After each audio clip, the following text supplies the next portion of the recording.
Jika kamu masuk surga, kenalilah pemimpinmu.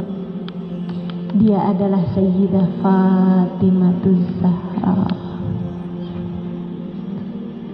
penghibur Nabi dari sejak kecil. Lahir 5 tahun sebelum kenabian Nabi Muhammad. Saat Nabi berusia 35 tahun, lahir putri beliau yang bernama Fatimah Zahra. Hiburan Nabi kala itu. Setiap kali beliau masuk ke dalam rumahnya, beliau akan duduk kemudian memanggil, "Ya Fatimah." "Mana Fatimah? Fatimah, sini nak, Fatimah." Kenapa hanya Fatimah?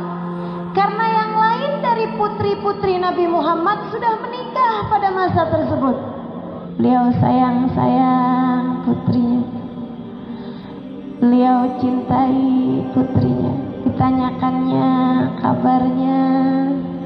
Dan Fatimah kecil bercerita menghibur hati ayahanda.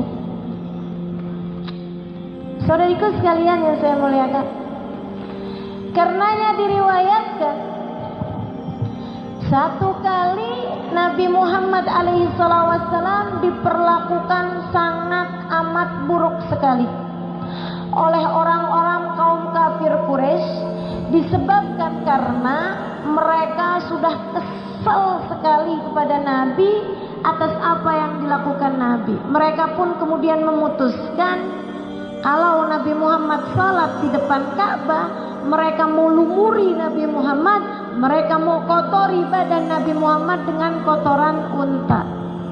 Sebenarnya itu bukan kotoran, tapi bagian dalam dari perut unta yang ditinggalkan oleh penyembelihnya dan sudah disembelih 2 atau 3 hari yang lalu.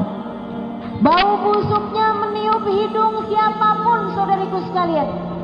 Ada Abu Lahab, ada Abu Jahal, ada Umayyah bin Khalaf.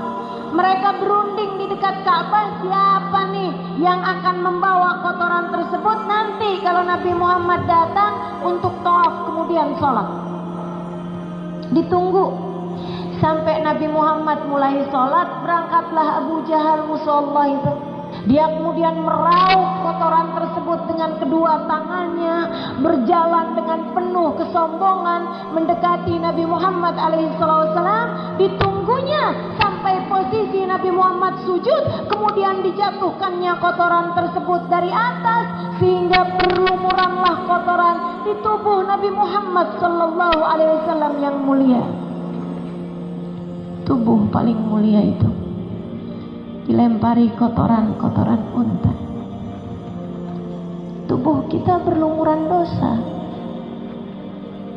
tapi alhamdulillah tidak pernah diperlakukan sampai sebegitunya. Mengajarkan kepada kita untuk sabar. Sabar.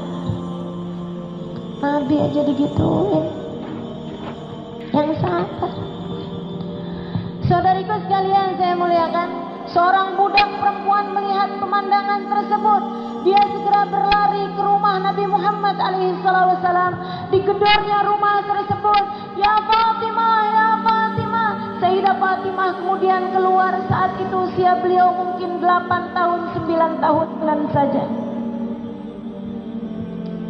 Dia bilang, "Ya Fatimah." Ketika Sayyidah Fatimah keluar, dia bilang, "Ra'ait madza fa'alu ala abiki ya Fatimah." Coba kamu lihat tuh wahai Fatimah, apa yang sudah mereka perlakukan terhadap ayahandamu itu. Sayyidah Fatimah kemudian segera berlari-lari kecil menuju ayahandanya. Sampai di depan Ka'bah, dilihatnya ayahnya masih sedang sujud. Masih sedang sujud menghadap Allah Subhanahu wa taala, sementara bau busuk berasal dari kotoran yang mereka taruhkan di atas punggung Nabi Muhammad sallallahu alaihi wasallam. Sayyidah Fatimah mendekati ayahnya. Dia dengan tangan kanannya mengusap-usap, membersih-bersihkan kotoran. Tidak diperdulikannya bau busuk itu, dia bersihkan dari tubuh ayahnya dengan tangan kanannya. sementara tangan kirinya sibuk menghapus air matanya sendiri yang tidak berhenti menangis pada saat tersebut. Ayah, mengapa mereka berbuat seperti ini padamu ya? Mengapa mereka berbuat seperti ini padamu? Nabi masih sujud sampai dirasakan tangan mungil putrinya Fatimah menghusap kotoran-kotoran dari punggung beliau yang mulia. Beliau pun kemudian duduk menyelesaikan sholatnya sampai beliau salam. Pada masa tersebut belum ada kewajiban keluar dari sholat ketika ada najis. Makanya Nabi melanjutkan sholatnya bahkan ketika najis berlumuran di tubuh beliau alaihi salatu wassalam.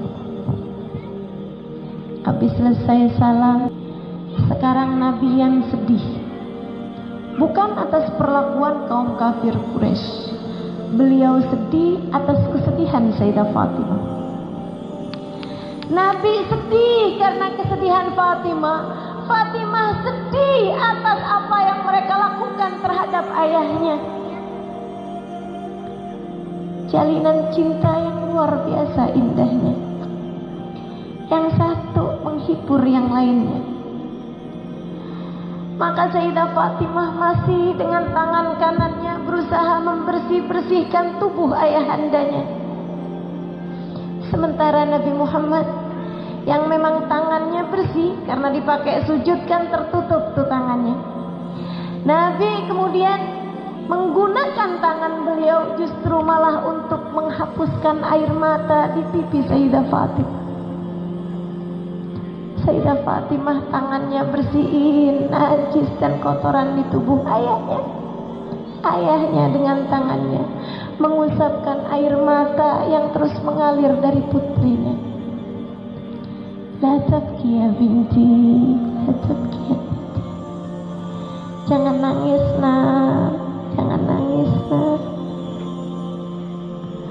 Sayyidah Fatimah dibilang seperti itu malah tambah nangis. Mengapa mereka berbuat seperti ini padamu ya? Mengapa mereka berbuat seperti ini?